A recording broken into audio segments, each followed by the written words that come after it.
Seorang nelayan bernama Anto ditemukan meninggal dunia dan setelah tenggelam di kawasan Pantai Indah Besoa, Kota Makassar, Sulawesi Selatan, Senin 2 Februari 2026. Peristiwa nahas itu terjadi sekitar pukul 10 waktu Indonesia bagian tengah. Saat kejadian, korban bersama satu rekannya sedang memasang jaring ikan di bibir pantai. Namun secara tiba-tiba arus laut menguat dan menghantam keduanya. Usai menerima laporan, tim gabungan yang terdiri dari BPBD, Kota Makassar, Babinsa, Damkar langsung melakukan pencarian. Pencarian berlangsung di tengah kondisi cuaca mendung dengan gelombang dan arus laut yang cukup deras. Setelah hampir 2 jam pencarian, korban akhirnya ditemukan sekitar pukul 11.40 waktu Indonesia bagian tengah dalam kondisi meninggal dunia. Jenazah kemudian dievakuasi dan langsung dibawa ke rumah duka. Tidak ada penanganan medis lanjutan karena korban setelah dinyatakan meninggal dunia saat ditemukan. Fadli mengimbau masyarakat, khususnya nelayan dan warga yang beraktivitas di pesisir agar lebih berhati-hati. Diharapkan lebih memperhatikan kondisi cuaca serta arus laut sebelum melaut.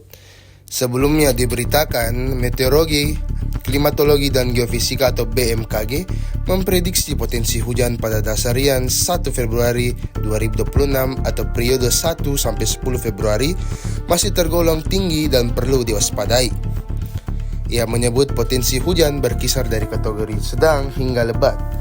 Berdasarkan standar BMKG, hujan sedang memiliki intensitas 20 sampai 50 mm per hari dan umumnya berlangsung cukup lama, sehingga berpotensi menimbulkan genangan di wilayah rawan.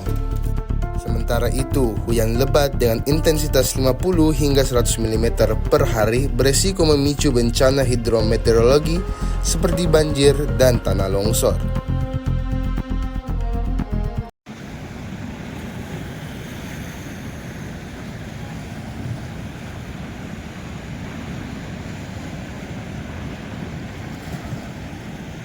Mungkin kasih tadi. Ini tadi sudah ke bapak ini. Jalannya berapa pakai lagi apa?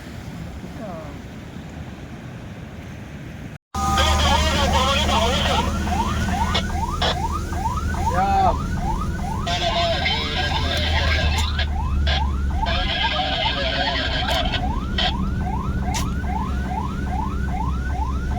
Download Tribun X sekarang. Menghadirkan lokal menjadi Indonesia.